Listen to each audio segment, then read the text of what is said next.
I get it, man. You got Michael Jordan fans, and you got LeBron fans, and whatever. But like, what's really weird is like, for example, I was on there. We talked about Bronny James last week. We had the clip up from last week. A guy commented this morning under the Bronny James clip and was like, "He's a hell of a lot better than Michael Jordan, son. He's not on crack cocaine. LeBron's a better father." And I'm like, come on, man. What is that? I mean, like, who gives a like, it's not. That has nothing to do with LeBron versus Jordan debate. Like, Right, that has nothing to do with it. That's my point of bringing that up. No, I agree with you, but I just feel like that's the result of when we go through this stuff and everything that LeBron does, Jordan is brought up. Yeah. That's how we create this situation. Keeping it, I guess, semi-basketball. Just a quick thing here. Marcus Jordan is trending in the news. I actually Googled this. It was like the number 3 trending story in the U.S. today. Well, you got a good funny video. He got the video. He's saying, hey, I'm Michael Jordan's son. I'm Marcus Jordan. Did you have any idea he was in the area, or does he spend a lot of time in the area? He's in Maitland. No, I mean, I know he went to UCF and all of that. Right, so apparently he must still stay here. I didn't know that. Yeah, that was the most surprising thing. I saw the initial article, and then I'm looking like in Maitland, and I'm like, oh damn, he's still around here. And you can tell he's not from here because everybody knows Maitland is like literally the last place you want to be doing anything. Is this the son that was with Pippen's wife? Now that I don't know, I doubt it. I think it's the other one. Because he only had 2, right? Yeah. I think it was the other one. Oh, okay. But I'm not sure. That's funny, I'm though. not sure. Now, what I was gonna say? Oh, do you think he still plays basketball? Because you see Marcus in like a pro-am. Should Juan reach out? I don't think so. Because when he was playing, I mean, he was bad, but he was bad as far as like making it to the NBA. Yeah, but he wasn't like whatever. Nah, you would think. I just my guess, and not entirely based on the cocaine, but hey, guys play ball and snort cocaine. He's one of those guys that probably just kind of stepped away from it, like all together. Probably. Yeah, like not even like maybe like with a small group of like close friends might play a little bit. Yeah. But I don't think he's a guy that's like pulling up to runs or anything. Because again, at the end of the day, as a basketball player, he was in a damn near impossible situation. Yeah. And it didn't go particularly well. So I kind of feel like, why would, like, it'd probably be weird for him to kind of still be kind of showing up and pushing that. Yeah. Like, I think for his own sanity, like, whenever that, UCF thing and no real pro opportunities manifested, I feel like that, for his own mental health, he probably just had to pivot and focus on other stuff. You know what else is weird? Like, I get it, man. You got Michael Jordan fans, and you got LeBron fans, and whatever.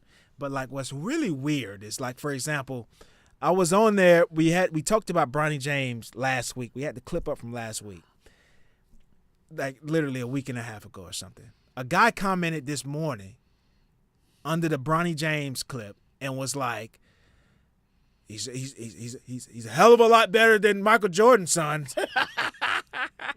He's not on crack cocaine.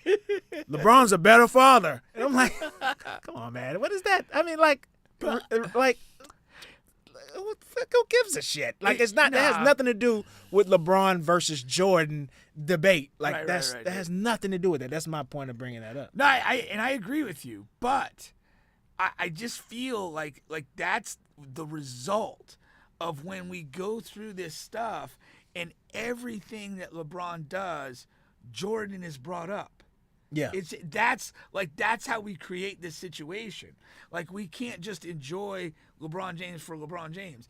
It's like almost, every bit of his accomplishments are, well, he doesn't have the 6th title, or, what, like, or the reverse. Yeah, like whatever it is. Whatever it is. Like, we've created a dialogue that's widespread in basketball that you can't separate these two guys. And so then you're going to, the dumber elements of society are going to extend that to the kids. The kid thing. Yeah. Because again, what is it? It's like you sit here and you compare these two great guys, and you're just trying to find these little things to pick apart to gain a small advantage. And where that's kids, like that's being a father. Because and again, let's not pretend that like part of the LeBron narrative is that like he's this kind of like more charitable guy. He's not this cutthroat competitor who's gambling every fucking day on the golf course. Like that's part of it. He did the I Promise Academy and sends guys to college. That's part of the argument. It's already been part of the dialogue. Baked into the dialogue. So it's not surprising at all, but this is kind of what we do to ourselves when we insist on doing, in discussing it this way. Yeah. Well, they do it to themselves, and we just those idiots. Yeah. But I mean, like, dude, it is like there's just so many like the line is, hey, Michael Jordan's my dad, like, but like again, like. A couple of things are super funny about this. Like, so the cop, like, I don't know if we should credit him or discredit him for not saying, well, he's probably awfully disappointed in you. Like, fucking drunk and high, trying to drive on a train track in fucking Maitland. I mean, like, come on. We've fallen a long way. And then the other part is like, let's talk about the body cam. So that's why we have this video. Yeah. And so, the body cam's given us a lot of horrible things. People getting killed and abused by the police. Yeah. But this time it gave us some comedy. And the thing about it, like, again, let's how much sense does he have when he's drunk and high and all this stuff? But like, you're not gonna get anywhere saying that when the body cam's rolling. No. Like if you had a moment to like, hey, do you know how? Like whatever, a subtler thing at the exchange. You're saying like they're trying to get out of it. Well, clearly that's what he's saying. Yes, it for. Yeah. To somehow get some favor out of this situation. Yeah. But I don't know. I mean, maybe earlier before the body cam goes on, you kind of like, hey, do you know I am? Great. It's not a great night. Can you just get me home? Like I don't know. Like what? Yeah. But yeah, the body cam thing was classic though. I don't know. But yeah, like forget all the basketball stuff. Like, just don't do cocaine and do stupid shit. Well, that's not going to change. It makes life a lot easier. But I don't like. This is the thing. I don't have any sympathy for people that do drugs. Yeah. I just don't. It just is like, hey, you put yourself in this spot. Like, what are we supposed to do? Any sympathy because like knowing what he went through, like as far as the noise and everything. He chose drugs, I guess, to cope. Because I bet you, like, because you're at UCF, a huge party school. It's a huge, colossal school. You're trying to play ball. And then, but all of the negative noise, that's when it was at the height. Yeah. And then I guess to cope with it, then that's probably when he started doing it. And UCF is like, a lot of the white kids do it. Yeah, but I mean, and I guess, that's what a lot of people do to deal with stress. I mean, and to deal with problems they have in life. But like the do you know how much cocaine you can buy for you and your friends if you're a Jordan son? He left the jail in a Lamborghini. Yeah. So I'm sure like Jordan is like, hey, you have whatever you want. I mean, if he's giving his son a fucking Lamborghini, like that's true. That's true. But like, I mean, the bigger life accomplishment is to find other ways to deal with your issues. Oh yeah. And that's the thing. Like, I have a lot more respect for people that do that than do what he did. Yeah. But yeah, I mean, you could buy a lot of cocaine, maybe become a dealer. I don't know. Yeah. A lot of options when you have that type of capital behind you. That kind of capital. Let's get to a couple other quick ones here. I thought this was funny. I don't want to stay here long at all. But rapper Asian Doll, I didn't know she was a rapper. I'll say that.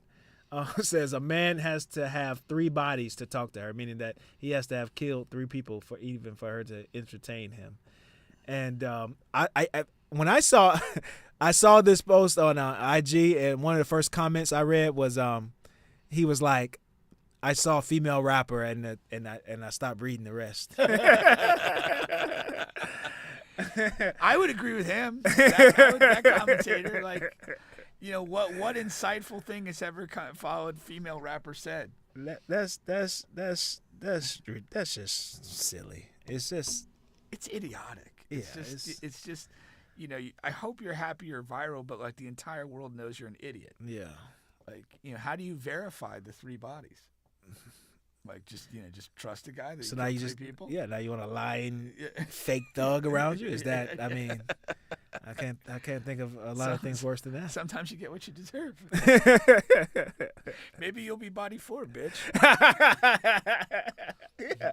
3 bodies is a guy who has killed 3 people. That's a serial killer. Pretty much. I mean, come on, 3 people. Yeah. I mean, like, okay, if it happened the same day and it's like he happened to whatever, but 3 people, like that's crazy. And then what constitutes a body?